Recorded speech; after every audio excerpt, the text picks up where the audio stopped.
Қайырлы күн, сіздермен Даму Академиясы. Бүгінгі тақырып диаграмма. Әртүрлі диаграммаға арналған есептер ұсындық. 4 есепті шығарып көріңіз, пауза қосып, кейін төменге пікірге жауаптарыңызды қалдырыңыздар. Рахмет. Бірінші есеп. Бұл есепте біз диаграммада берілген мәліметтерді жазып алдық. Анар 150 градус, лимон 90 градус, алма 120 градус, барлық 48. Анар табу керек. Енді балалар қараңыздар. Мынаны ескеру керек.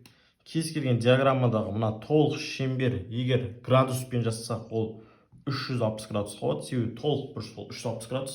Сіздер білесіздер ғой, мынау жазыңқы бұрыш екен. Жазыңқы бұрыш 180 градус. Мына жағы 180 градус болса, мына жағы да 180 градус, екі жағын қоссақ 360 градус болады. Егер бұл сізге градуспен берілсе, кейде болады есептер осындай дөңгелекпен беріледі диаграмма, бірақ пайызбен беріледі. Бірақ ол кезде де ескеру керекпіз, кез келген толық шеңбер 100% болады. Одан аз немесе көп болмайды. Және градус болсақ 360 градус болады, одан аз немесе көп болмайды. Осыны есіңізде болсын. Кейде балалар мынаны көреді де басқаларын таппай абдырап қалады. Осы ең басты жаттап алу керек заттарыңыз. Жақсы ма? Астын қызылмен сызып қойып жазып алыңыз, маркермен бояп қойыңыз. Енді есебімізге кетейік. Барлығы 48 ағаш бар дейді. Яғни барлығы ол 360 градус. Барлық шеңбер 360 градус, сол 48-ге тең. Ал бізге сұрап тұрған керегі не ол? Анар ағаштары.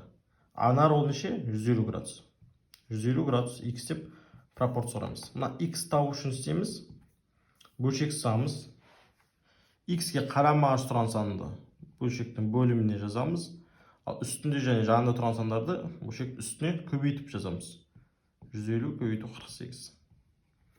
Бірінші нөлдерін қысқартып жіберейік. Сосын 12-ге қысқартайық. Мына 12-ге қысқартсақ 4, мына 12-ге қысқартсақ 3. 3 пен 15 қысқартайық. 3-ке қысқартсақ 1, 15-ке қысқартсақ 5. 5 пен 4 қалып қойды. 5 4-ке өтсек 20, оны 1-ге бөлсек 20 болады. Сонда x деп алғанымыз 20. Яғни анар ағаштарының саны 20-ға тең. Бұл бізде С жауабы. Екінші есеп. Мына есепте бізде тек қыздардың градустық үлесін берген, қыздар 100 градусқа тең дейді. Және ұлдардың саны қыздардың санынан 8-ге көп дейді. Диаграммада көрініп тұр, негізі ұлдардың саны көп екені жасыл түспен бояуда. Енді қараңыз, кез келген шеңбер мана айтқанымыздай 360 градус болады. Егер қыздардың саны 100 градус болса, онда ұлдардың саны қанша болады? Толық 360-тан азайтамыз 100-ді. 260 градус болады. Келісесіздер ғой? Яғни ұлдар 260 градусқа тең. Енді ұлдардың саны қыздардың саны 8-ге артық дейді. Бұл адам санымен есептейміз. Енді біз градус есептейікші. Ұлдардың саны қыздардың саны қанша градусқа көп? Ол үшін ұлдардың градустық үлесін азайтамыз қыздардікінен. Сонда 160 градус болады. Яғни ұлдар қыздардан 8-ге көп, немесе ұлдар қыздардан 160 градусқа көп. Сондықтан 160 градус ол 8-ге тең дейміз. Яғни сіз градуспен де айтсаңыз да, адам санымен айтсаңыз да, міне осыншаға айырмашылық бар. Бізден сұрап тұр, сыныпта барлығы неше оқушы бар дейді. Барлығы ол не ол? 360 градус. X. X табу үшін пропорция сұрамыз. X-ге қарама ағаш тұрған сан бөлшектің бөліміне жазады. Үстінде және жанында тұрған сандар үстіне бір-біріне көбейтіліп жазады. Дұрыс па? 0 мен 0 қысқартып жіберейік. 8 мен 16 қысқартайық. 8-ге 1, 2, 36 мен 2 қысқартайық. 2-ге 1, 18. Сонда x тең болады 18. Класста барлығы 18 бала бар екен. Бұл бізде Д жауабы. Үшінші есеп. Келесі есепті қарайық. Мына жерде барлығы 1000 адам сайлауға қатысқан. Бұл жерде Аман 20% жинаған, Аманжан Алтынбек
100 қысқарады 2 нөліне. 10-ды 35 өтсек 350.